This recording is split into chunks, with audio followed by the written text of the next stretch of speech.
पहुंचे question number 3 पर। Question कह रहा है what are the coefficient of x square and x cube in the polynomial. Polynomial है हमारे पास में कितना, एक्स की power 4 minus 3x cube plus 6x square minus 2x और प्लस है। तो कोएफिशिएंट की बात आ रही है, तो कोएफिशिएंट हम सभी के लिख देते हैं।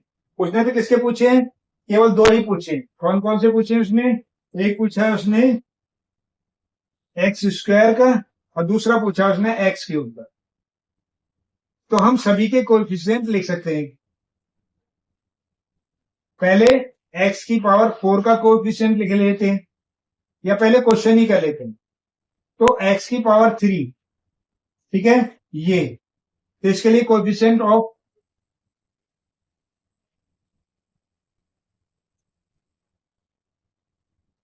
माइनस 3x क्यूब,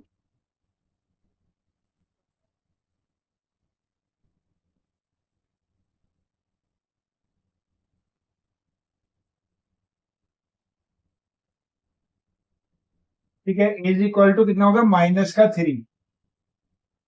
और फिर दूसरा कितना है हमारे पास में coefficient of x square from x square ही है हमारे पास में प्लस 6x स्क्वायर, तो कितना हो जाएगा प्लस का 6। ठीक है, अगर हमारे पास में आगे भी पूछा था x की पावर 4 का पूछा था तो कितना होता, x की पावर 4 में 1 है हमारे पास में 1 हो जाता। फिर अगर x का पूछता तो x का कितना है माइनस का 2 हो जाता।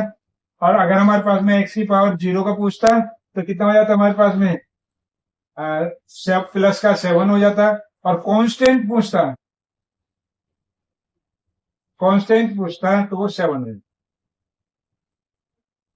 तो ये चीज क्लियर हो गई, यानी कि आपको थर्ड क्वेश्चन भी समझा दिया हमने। और थर्ड क्वेश्चन क्या, हमने और भी एक्स्ट्रा भी इसमें से करके बता दिए। जिसका भी कोएफिशिएंट पूछेगा उसी के अकॉर्डिंग एक्स स्क्वायर फ्रॉम कितना हमारे पास में एक्स की पावर 4, तो यहाँ पर 1 है हमारे पास में और प्लस का, तो ये प्लस का 1 लिख सकते हैं। और एक्स कितना हमारे पास में माइनस का 2x फ्रॉम माइनस का 2x, तो ये माइनस का 2 हो गया। ठीक है, और इसमें ये कितना हमारे पास में फ्रॉम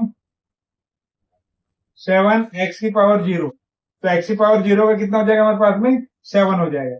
और कांस्टेंट तो ये जो लास्ट नंबर लिखा होता है, जो x की पावर 0 वाला होता है वही कांस्टेंट होता है, खाली जो वैल्यू लिखी होती है वही कांस्टेंट होती है। तो पूरी तरीके से ये जो थर्ड क्वेश्चन है आपकी समझ में आ गया होगा। ठीक है, चलें अगले क्वेश्चन पर। चलिए चलते हैं, बेस्ट ऑफ लक।